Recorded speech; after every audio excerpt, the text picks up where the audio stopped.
by vanoggend se geleentheid by ons spreker.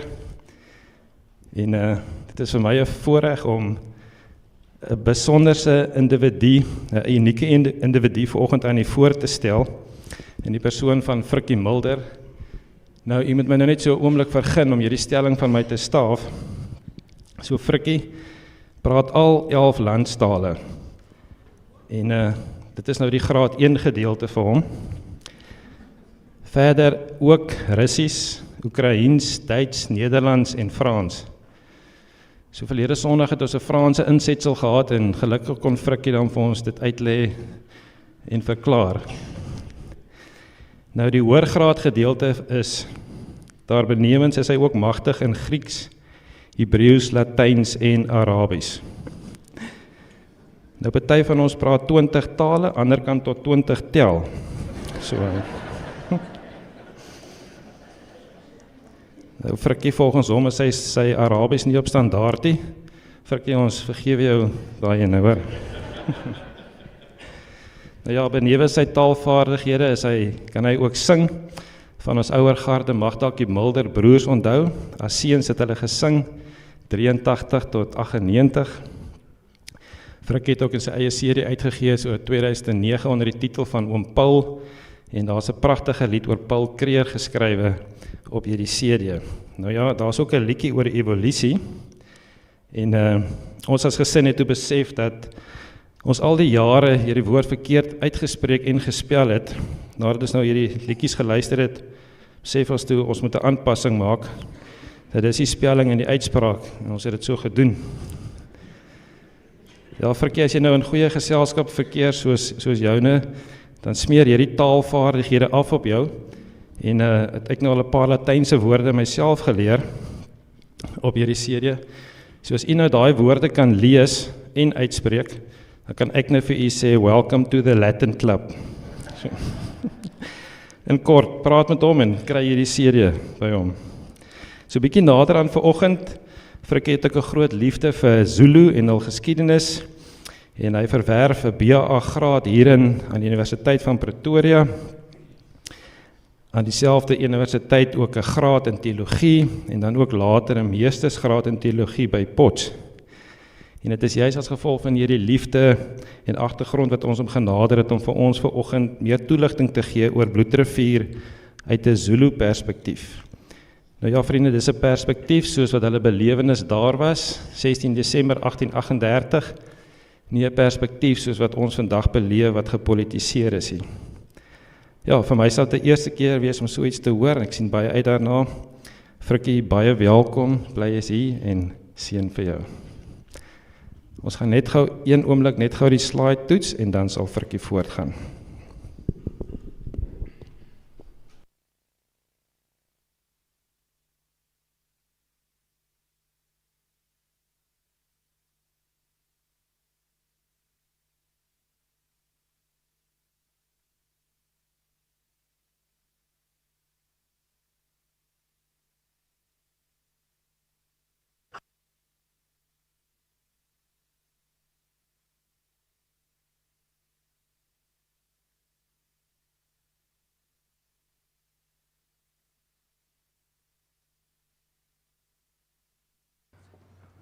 Dankie Dirk.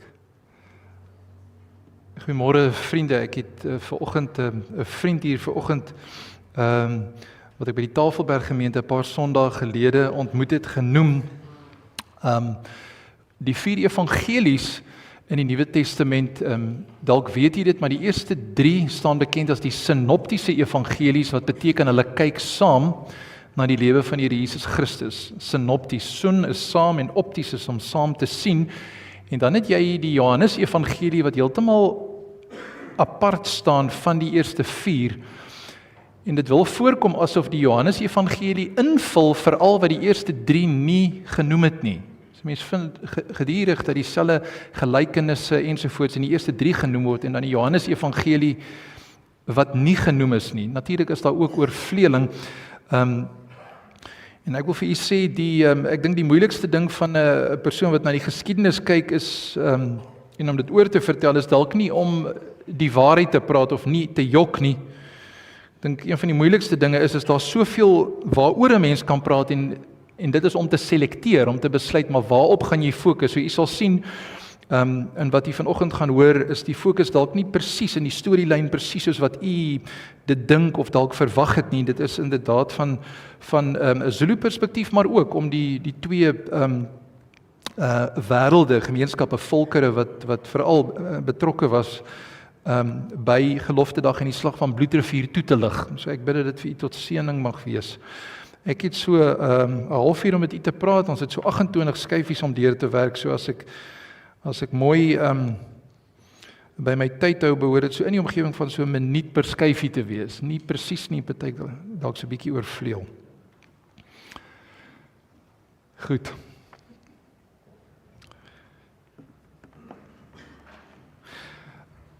Net oor my bekendstelling, ek sal so hier en daar korrigerings wil bring. Jy kan my na die tyd daaroor vra, oor wat gesê is.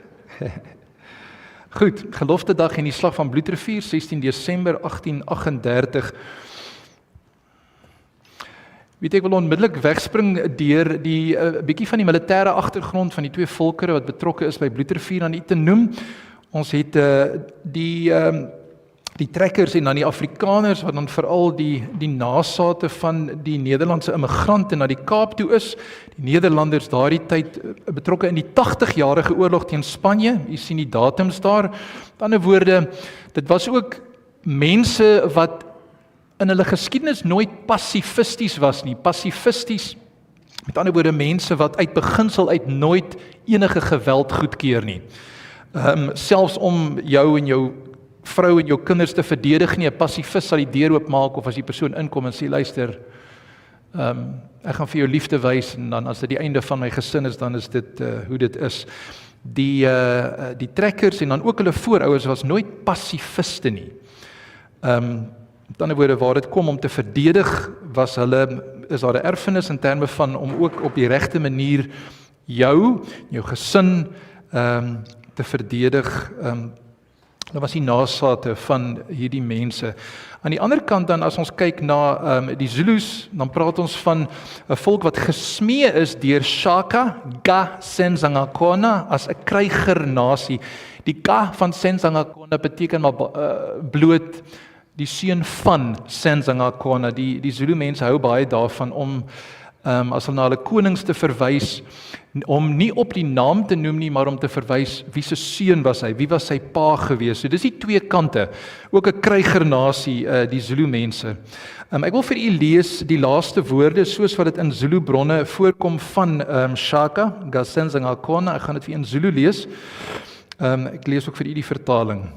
Dis die laaste woorde wanneer hy met 'n sluipmoord om die lewe gebring word deur sy halfbroer Dingane Mhlangana, ook 'n halfbroer en 'n Mbopha wat sy raadgewer was. Hou nyangibulala bafowethu na, haai my broers, so maak julle my dood. Kodwa ngenzeni kini bantu bakababa? Maar wat het ek dan aan julle gedoen, kinders van my pa? Ngenzeni Dingane, ngenzeni Mhlangana. Wat het ek gedoen, Dingane? Wat het ek gedoen, Mhlangana? Hou nyangibulala bafowethu, ningibulalela ubukhosi. Ai, julle maak my dood, my broers, julle vermoor my vir die koningskap.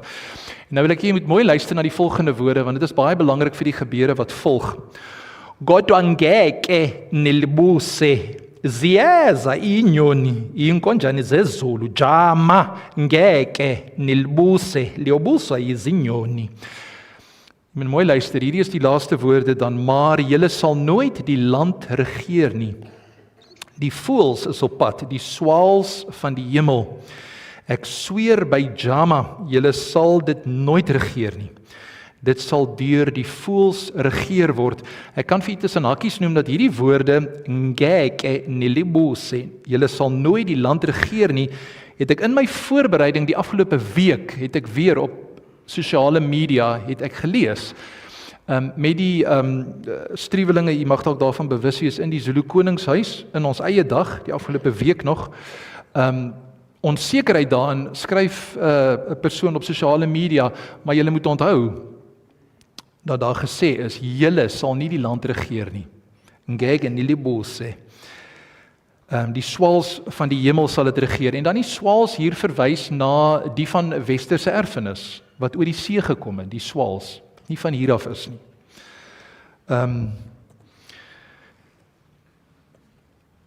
Leobolso Jezinyoni, die voëls sal dit regeer. Dit verwysende dan na die land van KwaZulu, maar dan ook breër. Jy sal later sien die uitwerking van hierdie woorde op die halfbroer van Shaka, Dingaan, Udingane Gasensangakona. Baie soos in die ou geskiedenis van die keisers. Jy sal onthou die van u wat dit al gelees het. As jy aan bewind kom omdat jy die keiser voor jou met 'n dolk gesteek het, vir die hele tyd waarin jy regeer, loer jy heeltyd oor jou eie skouer, want jy weet nie wanneer jy een in jou eie rug gaan kry nie. En mens vind iets baie soortgelyks by Udingane Gasensangakona. Belangrik ook die twee strewes, die situasie van die twee groepe mense, wat jy het onder die trekkers wat hierdie gedeelte waar ek en u vandag is in die Weskaap wil verlaat, is 'n strewe na vryheid en veiligheid. En dan ook aan die oosgrens, mense wat daar veiligheid wil hê, sê luister, dis nie meer veilig hier nie, en hulle soek vryheid. Die Engelse manier van regeer, van dinge doen, daar's soveel wat mense nog kan byvoeg, sê die trekkers nee, ons soek vryheid en ons soek veiligheid, en dit is dan die strewe van die trekkers, baie belangrik. Wat is dan die situasie in KwaZulu? In KwaZulu, die plek van die Zulus of die Zulu volk, het jy nie 'n strewe na vryheid en veiligheid op daai stadium nie, wat jy het is 'n konsolidering van mag en grondgebied. Met ander woorde, die Zulu mense en die koning op daardie stadium is op pad nêrens heen nie. Hy het die plek van waar af hy regeer, dit gaan oor konsolidering van mag en van grondgebied. Ek wil vir julle lees, hierdie is baie belangrik. Daar is wat genoem word die manifest van die immigrante boere wat Pieter Retief laat publiseer in Graamsstad in die Nederlandse taal. Dit is vertaal, ek het hierso vir u dis 'n vertaling wat ek oorgesit het na Afrikaans toe. Daar's 'n hele klomp punte wat 'n mens kan lees, maar hierdie twee wil ek vir u uitlig vanoggend. Ons verklaar plegtig dat ons hierdie kolonie verlaat met 'n begeerte om 'n rustiger lewe te lei as wat ons tot hier gelei het.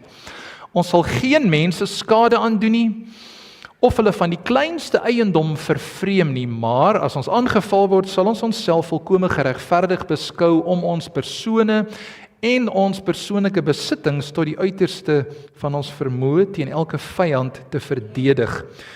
Ons is van plan om in die loop van ons trek en wanneer ons in die land aankom waar ons permanent wil woon, ons bedoelings aan die inheemse stamme bekend te maak, as ook die begeerte om in vrede en vriendskap met hulle saam te leef. En weet jy, dit moet tog vir iets tel, dat wat hier verklaar word openlik in Graamsstad, vind ons uiteindelik dat wanneer hierdie leier uiteindelik by die koning van die Zulus aankom, die een wat mag het oor die area, dat hy daarheen gaan en sê, het u vir my grond? Met ander woorde wat hier verklaar word, sien 'n mens, maar dit is dan wat gebeur. Het u vir my grond, en dan is daar sekere vereistes wat gestel word, waaraan voldoen moet word. Dit dan die manifest van die immigrante boere. Udingane Gasensangakona, Mkabai is sy tannie, dit is dan sy pa se suster. Sy is eintlik die een wat agter die sluipmoord van Shaka sit. Sy is die een wat dit orkestreer. Baie sterk vrou in haar tyd gewees, Mkabai. En dit is dan die sameswering, die Zulu woord is uzungu, 'n sameswering om Ilembe, dit is Shaka, te Gudluza, om hom uit die weg uit te ruim. Mkabai sit agter dit. En daar's vroeër genoem oor die swaals, die izinkonjane, Dingaan. Dis maar hoe ons dit in Afrikaans uitspreek, Dingaan. Die naam is Udingane. Wie van julle het al die program isiDingo op TV gesien? Die dingo, daai ding van isiDingo is dieselfde wat D-I-N-G wat jy in die naam Dingaan kry. Die woord isiDingo beteken 'n behoefte, iets wat jy nodig het. Die naam Dingane, die een wat 'n behoefte het, die woord self verwys ook na iemand wat nie 'n huis het nie, iemand wat sonder 'n land is. Jy sal bietjie later meer daaroor sien. 'n Baie interessante verhaal oor Sigonella se armbande. Kortliks, wanneer die trekkers gestuur word na Sigonella toe om die beeste te gaan haal, sodat hulle grond by die koning van die Zulus kan kry, sit een van die trekkers daar en hy speel met hierdie armbande. Dis eintlik hy het boeie by hom gehad, destyds 'n boeie. En Sigonella kyk dan na die boeie by die trekker en hy sê, man, dit lyk na interessante armbande daai. En die trekker het baie vinnig gedink en hy het gesê, kan ek dit vir jou aanprobeer? En jy kan meer daaroor gaan lees. Ek het dit in 'n oorspronklike bron, wel, dis geskryf deur Dlomo, R. Dlomo, en daar verduidelik hy die hele verhaal wat daar gebeur het in Zulu. En Sigonella is dan heel in sy skik en hy sê, nee, is reg, hoe sit mense dit aan? En die boer het dit vir hom aangesit en vir so mense lei af vir so korterige tydjie was dit interessant vir die koning, die hoofman van die Klokwa stam, totdat hy toe agterkom in die Zulu staan daar en toe hy weer maak dit ngri. En toe kon hy die goed nou nie loskry nie. En dit is die manier waarop die boere toe die beeste wat hulle by Sigonella moet gaan kry, wat hulle dit toe in die hande gekry het op hierdie manier. Gesê, luister, ons maak vir jou los, waar is daai beeste wat jy gesteel het by Dingaan? Toe sê hy, luister hier, julle ander manne, toe roep hy sy eie ouens om die beeste te gaan kry. En die beeste het gekom, hulle het hom losgemaak. Hulle was streng Calviniste, die manne gewees. Ek het ergens gehoor, hulle het hom toe nog 'n oordentlike sedepreekie gegee en sê, luister, jy steel nie mense so goed nie. En toe is hulle weg, terug met die beeste na Umgungundlovu toe. Oor Dingaan dan, hy sterf in Shatikulu, wat beteken in die groot bos, aan die hande van die Swati manne, die mense verkies om nie as Swazis bekend te staan nie, maar Swati, is ook een van die dinge, as jy die Zulu taal leer praat, dikwels waar jy 'n Z klank in die Zulu taal het, word dit T, Swati, Swaziland, wat Eswatini geword het. Die name van die manne is Sambane, Mdluli en Nondwana, wat vir Dingaan om die lewe bring aan die einde van sy lewe. Ek wil 'n paar dinge vir u noem, spesifiek wat Dingaan betref. Daar's baie wat 'n mens oor hom kan sê, maar in terme van die feit dat die lewe van die mense in die hande van die koning was, en as hy gesê het, dis hoe dit is, dan is dit hoe dit gebeur het. So ek hou vir hierdie 6 punte voor in terme van die lewe van die mense was in die hande van die koning. Punt 1, hy bring vir Shaka om die lewe. Dis punt 1. 2, dis natuurlik saam met die volgende 2 name by punt 2. Hy bring ook vir Mhlangana en Mbopha, sy mede-samesweerders ook om die lewe. Met ander woorde, hierdie 2 manne help vir Dingaan om vir Shaka uit die weg uit te ruim, en wanneer Dingaan uiteindelik koning word, hierdie manne wat hom nou gehelp het om koning te word, hy laat hulle dan ook vermoor. Wanneer hy koning word, bring bring hy al sy broers om die lewe, asook hulle hoofmanne, hulle vriende en al hulle vrouens en kinders, ten minste 80 mense. 4, hy bring vir Piet Retief en 67 van sy manne om die lewe en ongeveer 280 trekkers en meer as 500 bediendes by die area wat genoem word in Zulu, Shiane, wat die trekkers dan die naam voor het Bloukraans en dan ook by die Boesmansrivier en Wenen. 5de punt, na die slag van Bloedrivier gee hy aan Mpande, sy enigste halfbroer wat hy nie om die lewe gebring het nie,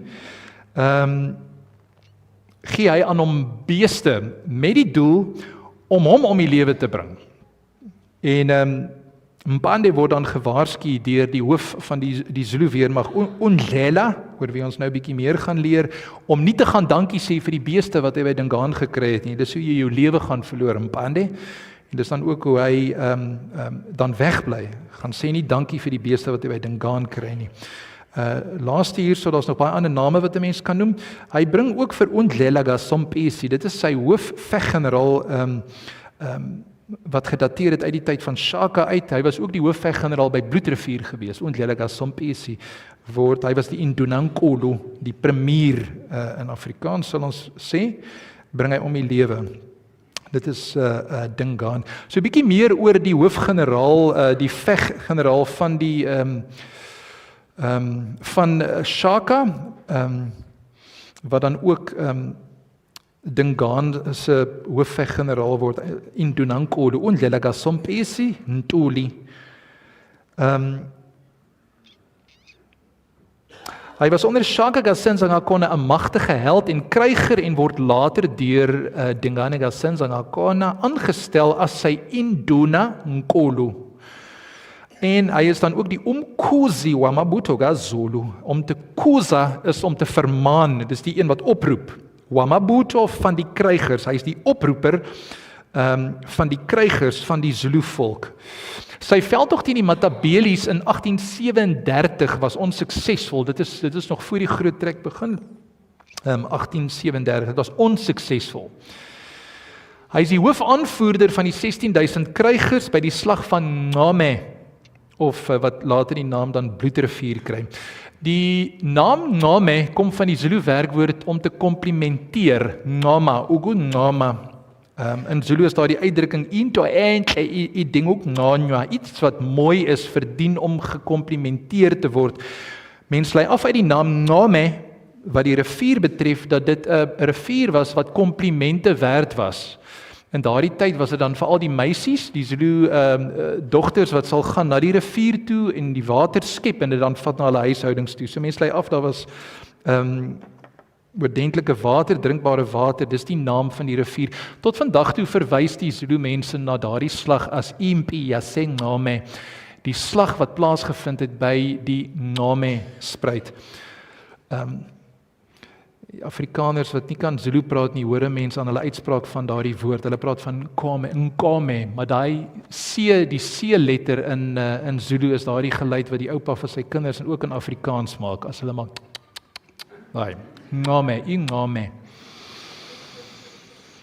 Wat baie interessant is, weet jy, 'n mens kan 'n bietjie meer navorsing hieroor doen. Dit is baie interessant en dit is dat dit lyk asof hierdie aanvoerder van die Zulu leer, Undlela, of hy 'n oënskynlike hartsverandering ondergaan ten opsigte van die trekkers na die slag van Bloedrivier, want wat gebeur, mens moet dit kombineer daarmee dat daar's 'n oënskynlike hartsverandering teenoor die trekkers, as ook 'n besorgdheid oor die Zulu koningshuis.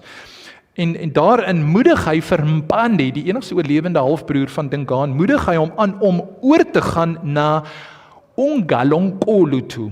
Die bynaam wat die Zulu mense vir Andries Pretorius gegee het, is die man met die groot arm. Ungalonkolo. Iemand kan vir ons navorsing daaroor doen. Hoekom het hulle die naam vir hom gegee? Groot arm, Ungalonkolo, dis Pretorius se naam. So hy moedig vir Mpande aan en sê, vat die krygers wat aan jou loyaal is en gaan oor na die kant van die trekkers toe. En by die slag van Makongo,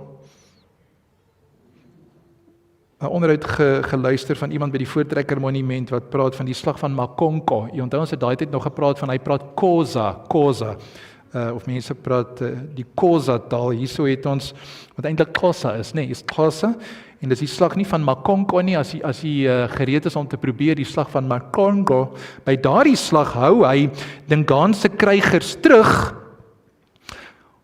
sodat Mpande en die trekkers sou wen. En dis Andries Pretorius en Mpande, dis die koning na Dingaan, wat dan saamspan by hierdie veldslag van Makongo teen die krygers van Dingaan, en Undlela Gasompisi hou dan Dingaan se krygers terug by hierdie veldslag, sodat Mpande hulle sal wen. Hoekom?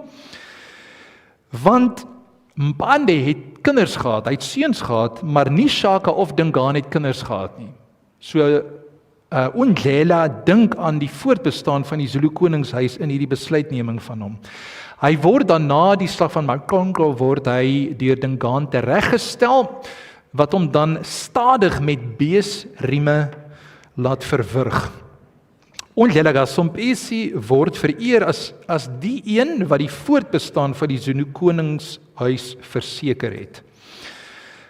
Udingane Gassenzangakona, dinge het ek aan u genoem, is om nie 'n huis te hê nie en om rond te dwaal, en dit is uiteindelik hoe hy dan ook sy lewe na daardie slag van Makongo, dis eers die slag van Impi Yasengame, Bloedrivier, En die slag van Makongo, na dit probeer hy uitbrei noord na die Swazi area toe, die Republiek van Natalia word verklaar, maar uiteindelik verloor Dingaan dan daar sy lewe as iemand wat nie huis het nie, wat ronddwaal. Dit is hoe hy dan aan sy einde kom. Hier het ons 'n skyfie van die traktaat, die Zulu woord isivumelwano, die ooreenkoms. Die trekkers by Umgungundlovu, mense is onseker oor die naam Umgungundlovu, dit is nie die plek van die olifante nie, dit is die plek wat die olifant omring, en die olifant verwys dan na die koning aan die binnekant. Jy moes al die koninklike saluut gehoor het, Wena Wendlovu, OI van die olifant, plek van die olifant. Goed, die area Eshiane by Bloukrans, baie bekende skildery wat gemaak is van die gebeure daar, Bloukrans. Bietjie meer oor Sarel Silje, baie interessante studie gister gelees oor Sarel Silje. Hy het so, ons sien hier so dat hy 70 jaar oud geword het. Sarel Silje was 'n nasaad van die Franse Calvinistiese Hugenote. Hy was nie 'n predikant nie, maar 'n ouderling van die NG Kerk. Baie interessant, Dr. Andrew Murray, baie bekend in Suid-Afrika en ook internasionaal, het vir hom as 'n ouderling agting gehad en hom geken.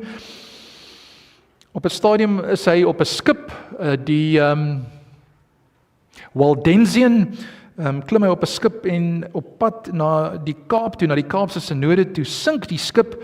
Uiteindelik is hy by die Kaapse Synode kom hy aan en dan hoor 'n mens daar dat Sarel Silje diep as ouderling, diep gegrief is oor 3 liberale predikante by die synode. En dis nou in later jare, is na die slag van Bloedrivier, gegrief. Hy slaan die herdenking van die gelofte tot sy dood in 1871 nie eenmaal oor nie.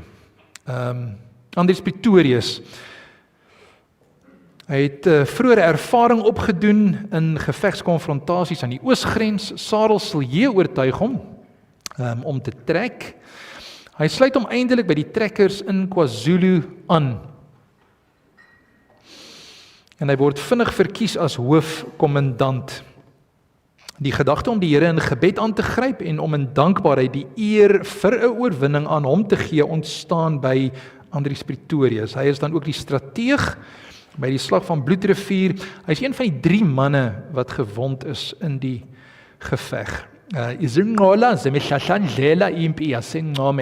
Hier het jy die waans van die voortrekkers, in die Zulu taal genoem kan word, imishashangela, die wat die pad oopmaak, by die slag van Bloedrivier.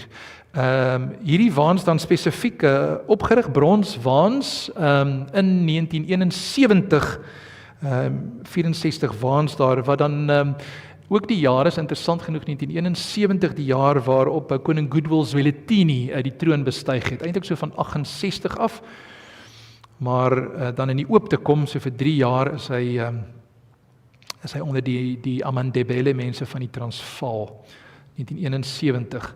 Impi Yasengome, die slag van Bloedrivier, 16 Desember 1838. Aan die regterkant 'n kunstenaarsvoorstelling en dan aan die linkerkant die D-formasie. Daar's baie spekulasie en sekerheid en onsekerheid by verskillende mense. Was dit 'n hoofletter D? Hulle sê dat die Sekui gat wat in die vertelling so prominent is vandag nie meer sigbaar nie, opgevul soos wat die tyd maar aangegaan het. 'n kunstenaarsvoorstelling van die slag van Makongo wat plaasvind na die datum hier so is verkeerd, dit is nie die 16de Desember nie, dit was 'n tyd na dit gewees.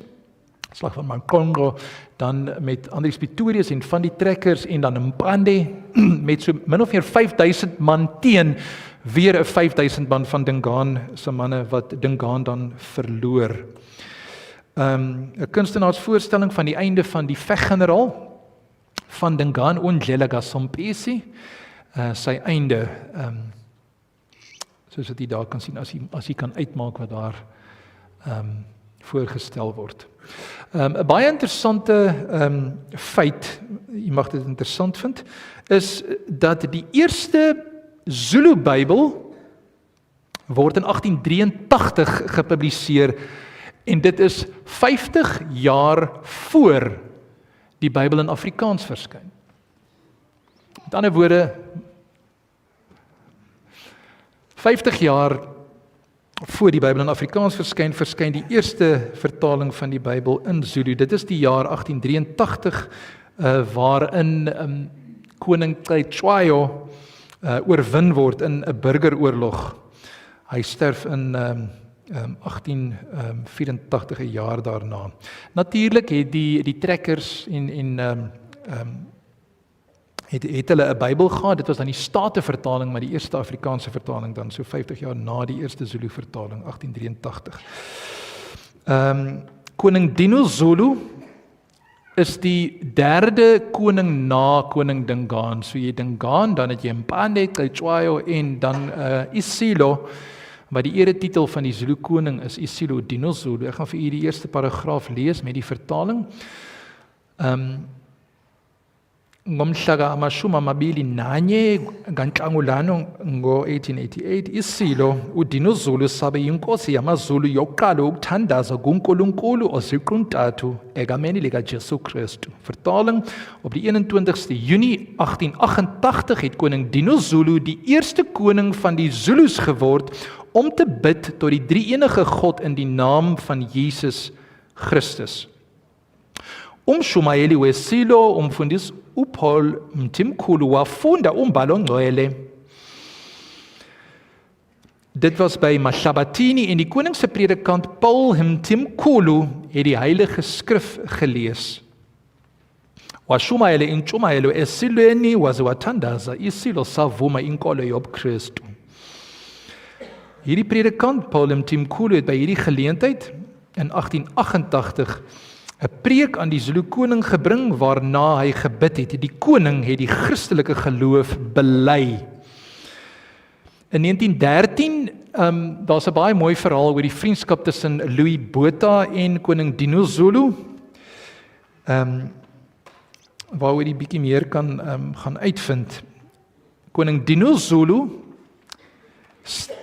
is oorlede in 1913 en op sy versoek word op sy planting, in die Zulu wêreld word 'n koning nie begrawe nie, hy word geplant.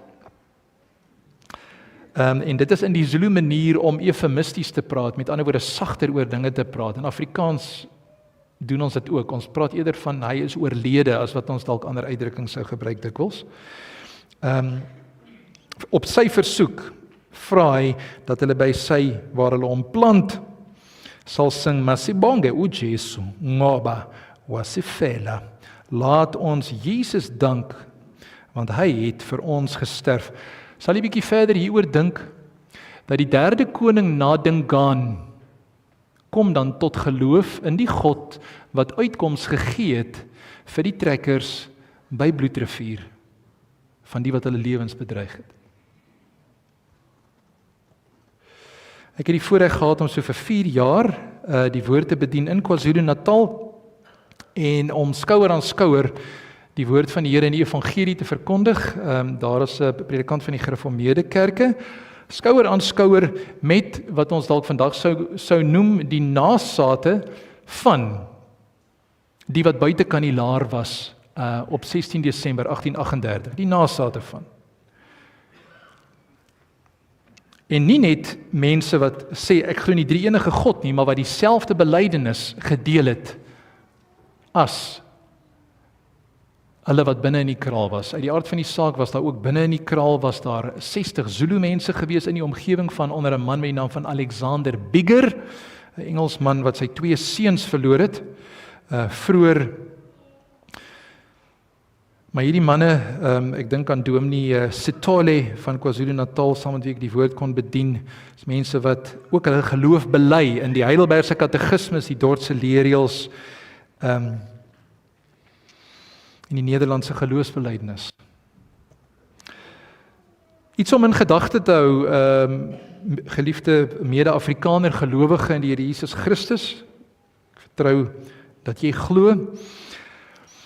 Die Here Jesus Christus, as hy gebore word, in 300 jaar na sy geboorte stry Europa oor hierdie vraagstuk, is Jesus God? 300 jaar nadat Jesus gebore is. Jan van Riebeeck kom in die Kaap aan in 1652. As ons 300 jaar vandat die Bybel in Suid-Afrika aankom bytel, dan gee dit vir ons min of meer 1952. Dit beteken dat as Jan van Riebeeck die evangelie gebring het, vandat hy in die Kaap aangekom het aan die mense van Suid-Afrika, is 'n goeie tyd vir die plaaslike mense in Suid-Afrika om vrae te vra, maar is Jesus werklik God? So min of meer 1952 rond. Jy moet onthou, ons praat nie van die bekering van een persoon wat evangeliebedienaars graag wil sien nie. Ons wil die kerstening van volkere sien. Ons wil sien dat die nasies by die Here Jesus Christus uitkom. Maar ons weet dat dit het eers 'n hele tyd gevat voordat die Bybel verkondig is aan die ander mense hier in Suider-Afrika. Hier is so van 1800s af. En dit beteken plus 300 jaar in die jaar 2100 sal vraagstukke oor is Jesus God begin draai daar, en ek kan vir u baie interessante verhale vertel. Die punt is, die Here het met u voorouers in Europa geduld gehad vir die evangelie om ingang te vind in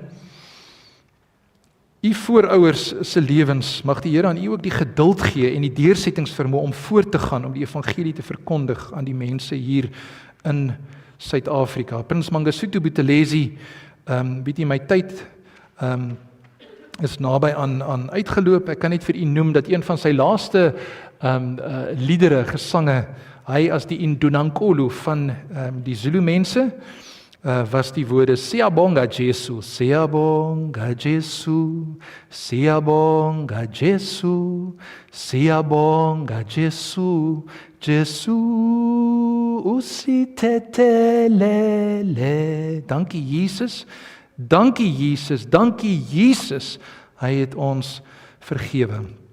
Ek het die voorreg gehad om die Zulu koning, dit was so laas jaar Oktober, te kon toespreek, en om te herinner aan sy woorde, net 'n paar maande voor dit, waarin hy gesê het, ek neem my voor om die Zulu volk te lei volgens die Bybel en met gebed. En ek het vir die koning gesê, U Majesteit, ek is nie 'n Zulu nie, maar as u sê, u gaan die Zulu volk lei volgens die Bybel en volgens gebed, dan is ek bereid om u te vereer. Met ander woorde, my respek wat ek aan u betoon, is onderhewig aan u onderdanigheid aan my koning. En daarop het ek gesê, Bayete, Wena Wendlof, lang lewe die koning.